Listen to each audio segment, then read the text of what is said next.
Project Zomboid is one of the most immersive games I've ever played. I can't remember the last time a game has captivated my attention the way that Zomboid has in these past few weeks. And you might be wondering, how could you say this game is immersive when Half-Life, a game from 30 years ago, had better graphics? And to that, I would say fair point. But this is one of those games where the bad graphics don't take away from the experience. Take Minecraft, for example, or Morrowind, or GTA 6.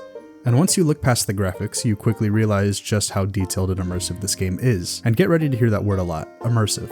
I'm going to be repeating it again and again throughout this video, so just a fair warning. This video is me pretty much just breaking down some elements of Project Zomboid, from the realistic mechanics all the way to why I believe it is one of the greatest zombie games of all time. Without further ado, let's hop right in.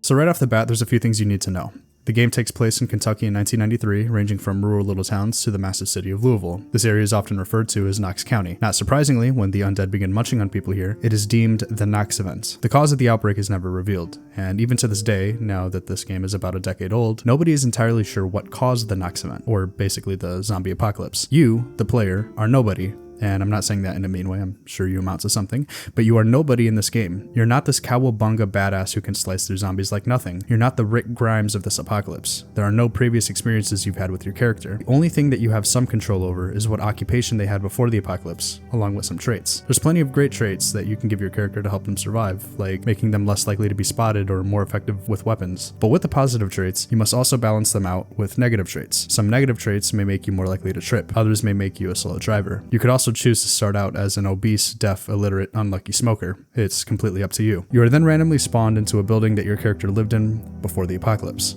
It's irrelevant anyway, I mean it's the end of the world, but from the moment that you spawn in, zombies are already trying to take a bite out of you, and there are no survivors to be found. The closest thing to normalcy is that TV stations are broadcasting news about the Knox event worldwide. There are still different programs playing various shows like Pause TV and the Life and Living channel, so at least you know the world is still functioning.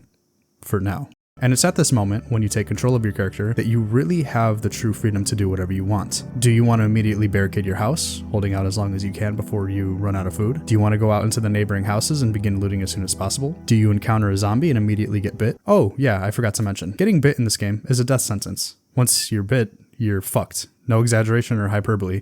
Your character is going to die, and there's nothing you can do about it. You might ask, well, isn't there a cure? No. Is there anything you could do to treat it? No. Can you load a save file? No.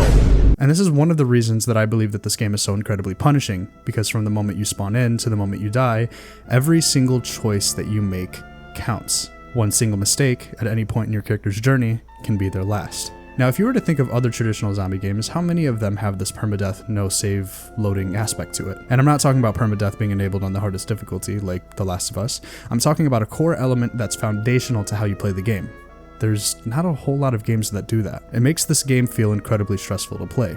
You literally always have everything on the line. Now, I will say there is a mechanic that, when you inevitably die, your character will be out there somewhere in the world still, meaning that if you respawn, you can go kill your former self and take your loot back with the detriment of losing all of the skills you've built up along the way. Oh yeah, skills. Skills are fundamental to surviving in Zomboid. Skills range from cooking to how well you can fire a weapon. As you live longer, you gain XP towards these skills, and you can find various manuals and books to help speed up that process. However, like I said, if you end up dying when you respawn, you will not retain the skills you have built up. You'll have to restart again, which makes your death more damning. Now that you know what you're in for, let's explore the realism. There are very few games that I can say truly immerse me into a digital world. In my case, it's very rare for games to achieve this for me. But there are a few games out there that really captivate me and make me feel like I'm truly in whatever digital landscape I find myself in. Project Zomboid is no exception. Zomboid essentially throws you in the midst of this abandoned world. No handholding, minimal tutorials, and lets you loose to go figure it out. I'd compare it to not knowing how to swim and getting thrown into a pool as a child by your impatient parent who wants you to learn on your own. And because there's this extreme lack of direction, you are essentially writing your own story. You are your character. You do whatever you can to survive. Now, in terms of realism, let's say you spawn in, find a can of beans, and want to eat them. Oh, you're gonna need a can opener for that.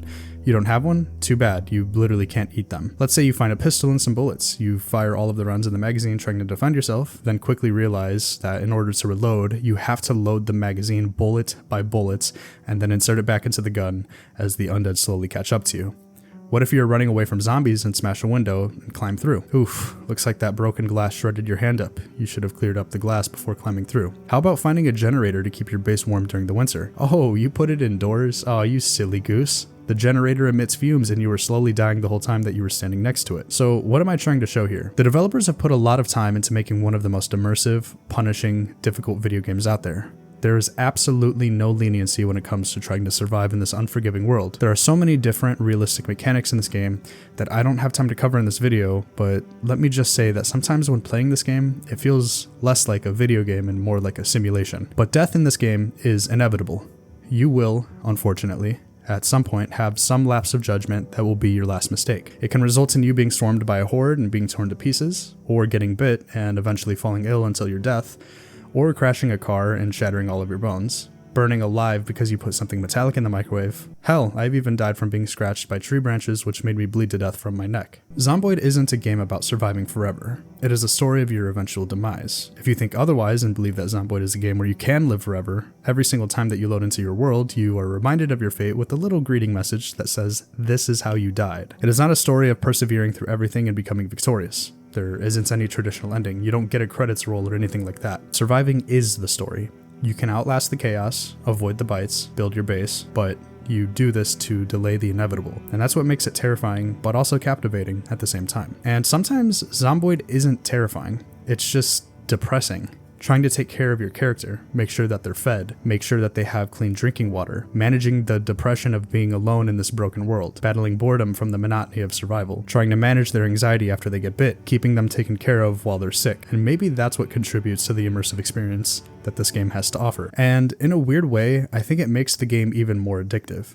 I think this scratches the same part of the brain that fans of Souls-like games have, the part of the brain that is addicted to challenges and likes watching hours of their progress get ripped to shreds in front of them. And speaking of watching people get ripped to shreds, the multiplayer in this game is amazing. Trying to survive as long as you can with your friends and battling the undead together is a thrill. Project Zomboid's multiplayer is best played with your close friends, where you and a few buddies can traverse this unforgiving world. Maybe your friend climbs into a house to try to grab some loot, only to set off a house alarm and you get to watch in the distance as the house gets swarmed with zombies. Maybe you are both being cornered in a building with decreasing odds of survival as you are slowly being overrun during a final stand. Maybe your friend tries to distract a horde as they close in on you. Maybe one of your friends gets bit and you watch as they reanimate from the dead before you get to put a bullet between their eyes. Zomboid is a game that can be experienced both alone or with friends. Whichever one you choose, it will be unique in its own way. I think it's just really funny to watch your friend scream as their character gets mauled. One of the most compelling aspects of Project Zomboid, and something that genuinely sets it apart, is that the world itself changes dynamically as time passes. Initially, when you spawn, everything feels somewhat normal. Your fridge hums with electricity, lights flicker on with the flip of a switch, and faucets pour out water. Normal. But enjoy that comfort while it lasts, because eventually, the power grid will fail. Refrigerators become useless, perishable food rots, making the already limited food supply even more limited. Before the power goes out, broadcasts on the news and radio transmissions reveal that the Nox infection is spreading rapidly, and in one of the final transmissions you hear, it is stated that the Nox infection has become airborne and all countries are rapidly becoming infected. Channels begin shutting down one by one, and every radio goes quiet. One of the last pieces of information you hear is that a very small percentage of people are immune to the airborne virus, aka you. The whole world around you is dying, and the longer that you survive, the more alone you are. Shortly after that, the water shuts off, rendering faucets useless. Vegetation begins to overtake neighborhoods and cities. Roads crack and crumble, vegetation grows through sidewalks, and entire areas become overgrown, making navigation increasingly difficult as time goes on. Even the seasons change. You initially start in July, and if you survive long enough to make it to winter, it's brutal. It makes heat and insulation necessary to avoid death from hypothermia, adding to your ever-growing list of possible ways to die. Over time, the undead population migrates and grows, forming larger and larger hordes that will roam unpredictably. It's like this constantly changing world keeps you perpetually on edge, which adds to the feeling of paranoia, unease, and requires you to be vigilant, or you'll die. The world is immersive. It's decaying, it's evolving, and relentlessly testing your willpower. So how could this game possibly be fun? Well, I guess that's up to you. This game is not easy. It doesn't even pretend to be easy. In fact, many of the elements of this game are pretty much designed to be the exact opposite. It creates a world that you're thrown in, with gradually increasing difficulty as you struggle to survive in a slowly decaying world, with time presenting new challenges that force you to adapt. It's frustrating. It's punishing. It's one of the most adrenaline-producing games I think I've ever played, because for every second that you are alive, everything is on the line, and that's not an exaggeration. You are going to die in this game, and trying to delay that inevitable demise is the point of the game, pretty much. So, I think Project Zomboid does a really good job at asking this question. If you were in these circumstances, alone in this unforgiving and decaying world, how long could you survive? Thanks for watching.